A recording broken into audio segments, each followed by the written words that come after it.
Mr. Kelly, good morning, and thank you very much for your time. First up, before we talk about what's happening on the Beitbridge border, these allegations of corruption by truckers, there's a story that's on the front page of some newspapers, like the Mercury in Durban this morning. Drivers go on the N2 rampage. Now, hundreds of truckers have stoned trucks and disrupted traffic, and you can see that front page of the Mercury this morning on our screen. We're showing our viewers. More than 350 angry local truck drivers went on the rampage on the N2 highway near the old Durban airport yesterday, stoning trucks, disrupting traffic, protesting against the hiring of foreign nationals. They vowed to continue their protest action. So my question to you, I mean, as a leader of a truckers association, the Freight Association, how do you respond to that? I mean, these violent protests seem to happen too often with the truckers around the country now and again, and there doesn't seem to be any solution. What are your thoughts? Good morning, Dan. And I'm glad you sorted out the Beitbridge going to Zimbabwe, not Mozambique. That could be why there's such a long queue. But let's get on to the truck. Let's not talk about Libombo border post. That's another story there when you go into Mozambique. Yeah. Now, these protests by truck drivers. Yeah. Dan, this has been with us for the last 3 years. And there's no reason why it should still be with us. It's a very, very simple thing to solve to the mind of the Road Freight Association. The first question you have to ask is, why is this happening? It's happening because there are fleet owners, truck operators, transporters, whatever you want to call them out there, who are employing foreign nationals. Now, is this on its own a problem? No, not if A, those foreign nationals have got the right paperwork, in other words, the work permits to work here, and B, if they're being paid the same level of pay as you would be paying a South African citizen. And that's where the actual problem lies, is that there are operators who are employing foreign nationals in preference to local citizens for one reason and one reason only, and that is because they are not meeting the basic conditions of employment. And this is the information we've got, that they're paying them far less than they should be paid. Therefore, it's cheaper labor. It's cheap labor. You can abuse the labor.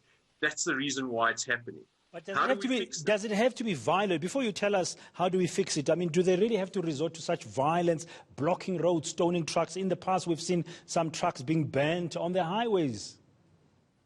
Dan, this has happened since 2018. The first incidences happened then. And you'll recall there being a whole lot of trucks burnt together at the Mooi River Toll Plaza on an Easter weekend. And I think that was in 2019.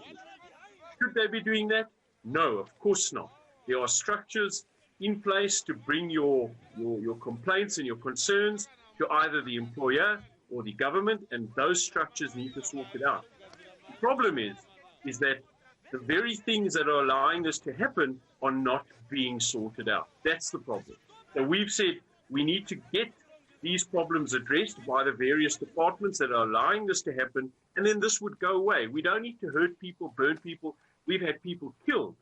And not only foreigners, South African drivers as well. So no, it does not have to be this violent at all.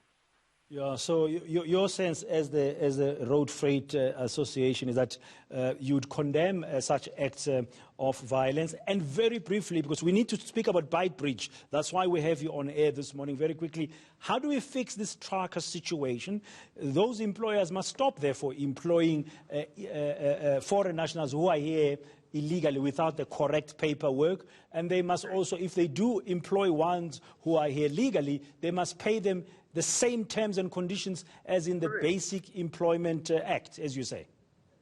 Correct. So you follow the legislation. We have both the labor legislation and the foreign legislation in terms of foreigners working in the country. It's clear, it's concise.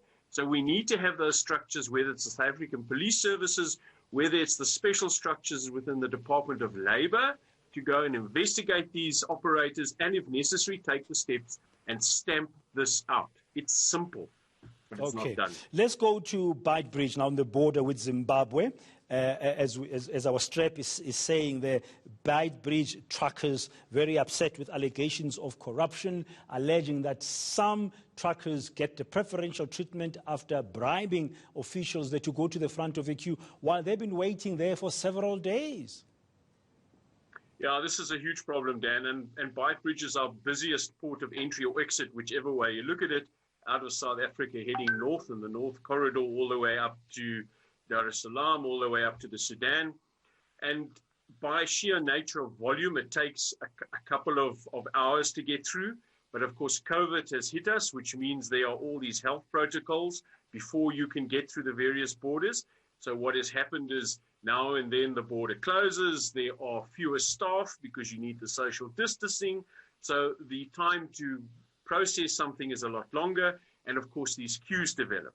And it doesn't help when we have traffic officials, and that's what the reports are that local traffic officials are now escorting trucks at the back of the queue to the front of the queue after payment of a facilitation fee, what you and I know as a bribe. Anywhere between 500 and we have had a report up to 2,000 Rand, but the average seems to be 500 to 1,000 Rand. So Again, these are not these are traffic officials who are manning that road as you approach the Beitbridge, who are allegedly taking up to 2,000 Rand a pop to help people not crawl through the border but manage to race through it, while others have been waiting for days. Have the officials there, the authorities, the border authorities, been alerted to this from what you know, and is anything being done about it?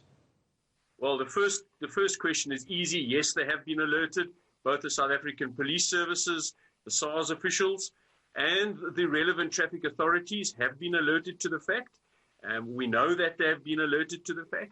Has anything been done? Well, as of this morning at 9:20, we have not heard of a single officer being arrested or any action being taken. And it is still continuing. I just asked now, and it's still happening at the border. Okay, thank you very much, Mr. Kelly there. A very worrying situation because the Beitbridge border is a very important one. There are already delays there, but some people are allegedly bribing traffic officials. I think that needs to be followed up and investigated.